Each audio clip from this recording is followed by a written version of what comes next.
Hey folks, Sean here.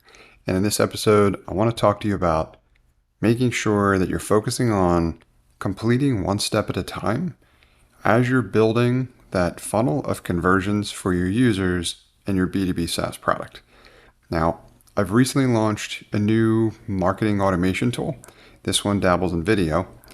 And I've talked about this week already how basically my ad campaigns, which is typically one of my primary channels for validating my SaaS concepts in terms of how effectively I can convert prospects to free trial users to ultimately paying customers.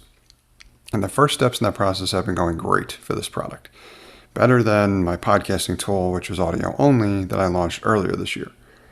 As in, the click-through rate on my ad campaign is a multiple or several multiples higher than the podcasting tool that I'm working on. So that sounds like great progress. And what that's translated to is a ton of user signups. As in, I'm getting 10 to 15 free trial users starting every day, which has led to a lot of growth if you look at it from that perspective. However, an area where it's weak at the moment is conversions. I'm not getting a lot of conversions. And when I say that, what I mean is paid conversions. I'm not getting a lot of people converting from starting free trials and being users in the application to paying for the product. Now that's really the outcome that I'm looking for, so this is a problem. But the point here is that if you only zoom in on one area and you focus just on the fact that tons of people are signing up for your platform, that's good, but not great. Great would be a ton of people signing up for my platform and a really healthy number of people converting into paid customers, which I would aim for at least probably about 10% of those folks should convert to paid if they're getting value out of their free trials and from your product. Now, to the $1 million question, which is, okay, if you're not getting those conversions, what do you do? This is where it gets a little bit tricky because there isn't really a specific tool or there isn't really an easy solution to this problem is what I'm getting at. But there is a way to solve this problem. And more often than not, when we're stuck somewhere and what we're trying to do and build and launch these B2B SaaS businesses is we need to get to the customer, right? The user has the answers to these questions in terms of why they're not converting to paid customers. And that's almost always your default. If you don't have any other way or any analytics tools or dashboards or whatever, any of the tools that you have set up, and I have a few, those don't have the answers. You're going to have to go to your customer in order to get it. Now, what I recommend is engaging with them by email.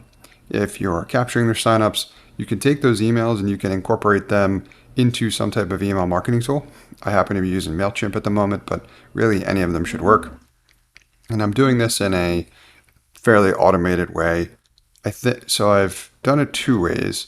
I've attempted the Stripe integration. So Stripe has an integration with tools like that I found to work somewhat inconsistently. It would be really nice if that worked consistently, but last time I tried it didn't. So for now, I'm using Zapier. As in I hook up Zapier, when new customers created in Stripe, that email gets zapped over to my MailChimp list. And now I have a full list of all the folks that have signed up for free trials for my product. So that gives me the people that I can message. Now, the next question is, what do I message them? Well, there's a couple different ways to go about this. You want to try to create something that's short, sweet, and engaging so that you can try to get the feedback that you're looking for. Now, in this case, we want as much probably qualitative feedback as we can get. We want the text responses and we want the why behind the what, as in like what they're not doing, which is signing up for a paid account. Why are they not doing that? So you can do anything from ask that as a flat out question in the email to see if you get some responses, all the way to and through creating surveys, having them click those, take those, pay for responses, whatever you want to do. The objective here is to get to the users and to find out why they're not signing up for the paid product. So usually what I do, something along the lines of asking them what kind of value they've gotten out of the product so far, or not, right? Have you found the product valuable? And what can we do to make it better? You will get a percentage of those users responding to questions like that. I always have. It may not be as many as you want, but you will get some. And that some will be symptomatic potentially of whatever the larger problem is in terms of why you're not seeing more conversions. So that's something I'm about to do. I'll be doing that today. Hopefully have more context for you in terms of the results that I get back later this week.